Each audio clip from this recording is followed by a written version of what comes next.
தேசிய தேர்வுகள் முகமை நடத்திய நீட் நுழைவுத் தேர்வில் பாளை புஷ்பலதா வித்யா மந்திர் பள்ளி மாணவர் மாநில அளவில் முதலிடம் பெற்று மாபெரும் சாதனை படைத்துள்ளார்.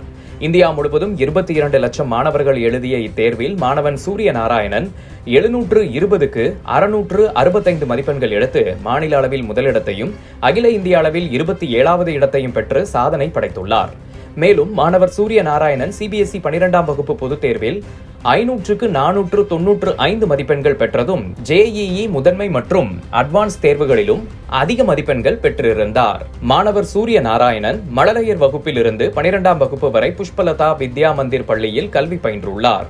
மேலும் மாணவர் பிரணவ் 633 மதிப்பெண்கள் பெற்று அகில இந்திய அளவில் 191வது இடத்தையும், மாணவர் அவனிஷ் பிரபாகர் 608 மதிப்பெண்கள் பெற்று அகில இந்திய அளவில் 922வது இடத்தையும் பெற்று பள்ளிக்கு பெருமை சேர்த்துள்ளனர். சாதனை பெற்ற மாணவர்களுக்கு பள்ளியின் தாளாளர் புஷ்பலதா பூரணன், முதன்மை முதல்வர் புஷ்பவேணி ஐயப்பன், ஆசிரியர்கள் மற்றும் பெற்றோர்கள் வாழ்த்துக்களை தெரிவித்தனர். நான் நீட்டில் 665 மார்க்ஸ் எடுத்திருக்கேன். ஆல் இண்டியா ரேங்க் 27 எடுத்திருக்கேன். ஸ்டேட் ரேங்க் ஃபர்ஸ்ட் எடுத்திருக்கேன்.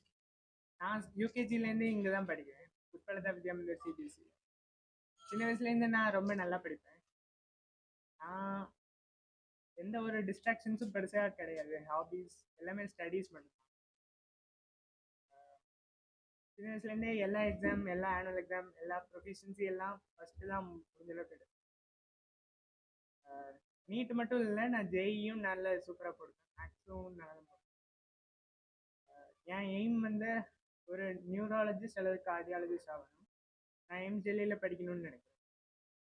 டீச்சர்ஸ் ரொம்ப நல்ல ஹெல்ப் பண்ணுவாங்க. காடோட பெஸ்டிங்ஸும் எனக்கு சின்ன வயசுலேருந்து ரொம்ப நிறைய கிடைக்கும்.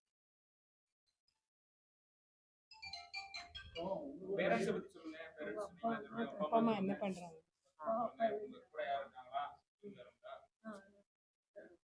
எங்கள் அப்பா டிடிஆராக வேலை பார்க்குறாங்க, அம்மா ஹவுஸ் ஒய்ஃப் தான். ரெண்டு பேருமே ரொம்ப என்னைய மோட்டிவேட் பண்ணிகிட்டே இருப்பாங்க. நான் எப்போவும் சோர்வானாலுமே சோர்வாகவே விட மாட்டாங்க, ஃபுல்லாக என்கரேஜ் பண்ணிகிட்டே தான் இருப்பாங்க. எனக்கு ஒரு அண்ணன் இருக்கான், அவனும் இதே ஸ்கூலில் தான் படித்தான். அவனும் ரொம்ப சூப்பராக படிப்பான். என்ன டவுட் கேட்டாலும் அவனும் முத்தையா சிவவேலங்க படிக்கிறேன். இப்போவும் IIIT Gwalior 50 year final year pass out ஆக போகிறான். அவன் பெங்களூர் தான் வேலை பார்க்க.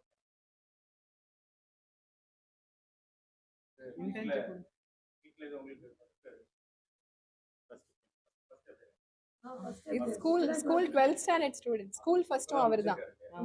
அதே சொல்லுங்க. ஸ்கூல்ல இருந்து எப்படி உங்களுக்கு மோட்டிவேட் பண்ணாங்க? இந்த வருஷம் என்ன மோட்டிவேட்? ஸ்கூல் டீச்சர்ஸ் ரொம்ப ஹார்ட் ஒர்க் பண்ணி தான் சொல்லிக் கொடுப்பாங்க. எல்லாருக்குமே ரொம்ப லேர்னிங் பாயிண்ட்ல தான் 6th படிக்கிறேன். 6th 12th வரைக்கும் லேர்னிங் பாயிண்ட்ல தான்.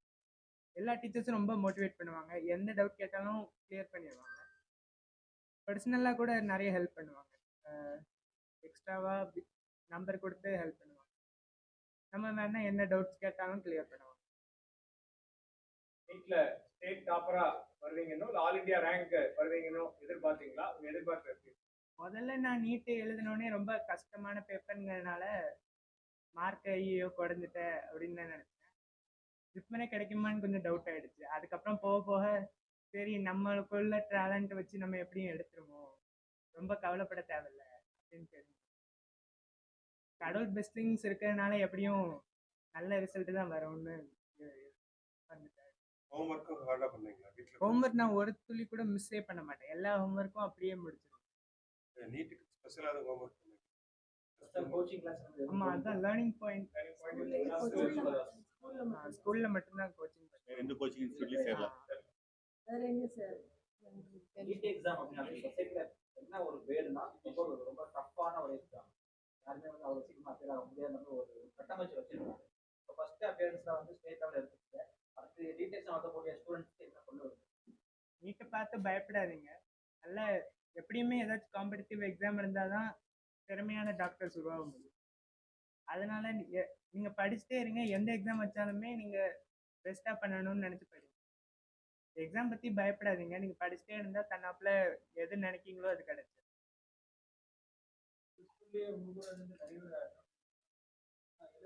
நீங்க டாப்பரா ஸ்டேட் டாப்பரா வரதுக்கு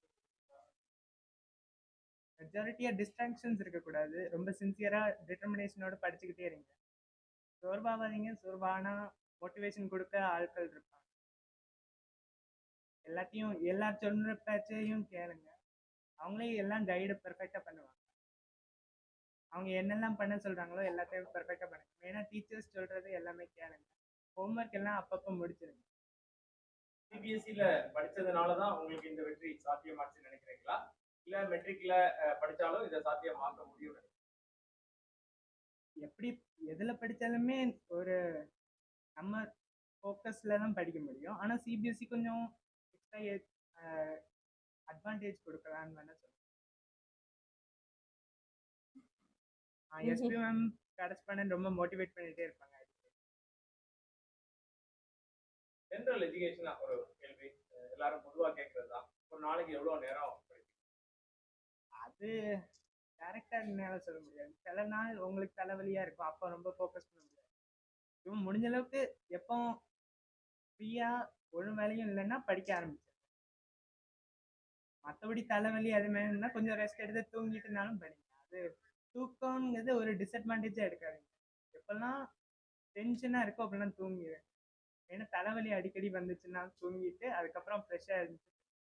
ஹாபிஸே நீங்க சரின்னு சொல்லிட்டீங்க. அதெல்லாம் ராத்திரி 2:30 மணி வரைக்கும் இவங்களும் உங்க அம்மாவும் கூட இருந்து படிப்பாங்க.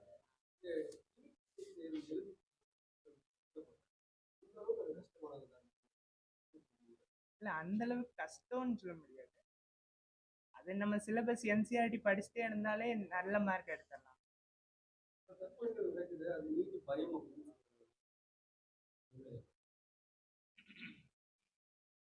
எப்படியுமே ஸ்டூடெண்ட்ஸை நாலேஜ் பேஸ் கிளாஸிஃபை பண்ணதுக்கு ஏதாச்சும் எக்ஸாம் இருக்கணும். அது எக்ஸாம் நினச்சி நீங்கள் பயப்பட தேவையில்லை.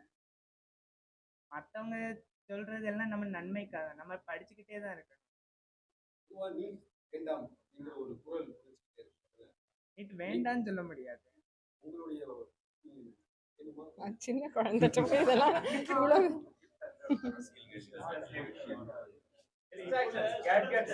கேட்ஜெட்ஸோட எஃபெக்ட் ரொம்ப அதிகம். Gadgets dominating all the students. Okay, especially from கிண்டர்கார்டன்ல இருந்து அதை பார்க்குறோம். மேடம் எல்லாத்துக்குமே தெரியும். அதை எப்படி ஓவர் கம் பண்றீங்க?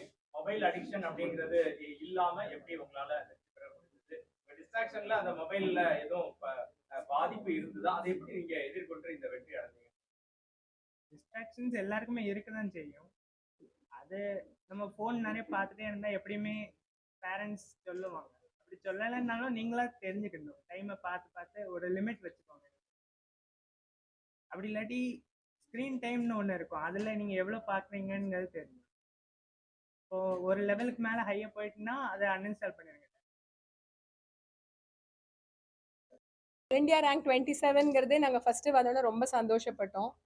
அப்புறம் தமிழ்நாடுல அவங்க சொன்ன மாதிரி ஒரு ஸ்கூலில் மட்டுமே கோச்சிங் அட்டென்ட் பண்ணி எந்த வெளியில் உள்ள இதில் பண்ணாமல், அதுவும் அவர் எங்கள் ஸ்டூடெண்ட் கிண்டர்கார்டன்லேருந்து எங்கள் ஸ்டூடெண்ட்டுங்கிறது எங்களுக்கு ரொம்ப பெருமையாக இருக்குது.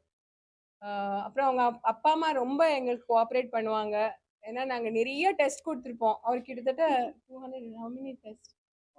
150 டெஸ்ட் கிட்ட அவர் எழுதியிருப்பாருங்க. ஸோ அப்போ அவ்வளோ டெஸ்ட் கொடுத்தாலும் பேரண்ட் கோஆப்ரேஷன் நமக்கு ரொம்ப வேணும். அப்புறம் டீச்சர்ஸும் ரொம்ப எஃபர்ட் போட்டாங்க. ஸோ அதனால தான் இந்த இது காட்ஸ் பிளெஸ்ஸிங்ஸ் எல்லாம் சேர்ந்து இது வந்திருக்குன்னு நினைக்கிறேன். திருநெல்வேலியில முதன்மையான பள்ளியா மாநில அளவில் முதலிடம் பிடிச்சதுக்கு திருநெல்வேலி பத்திரிகையாளர் சார்பாக வாழ்த்துக்கள்.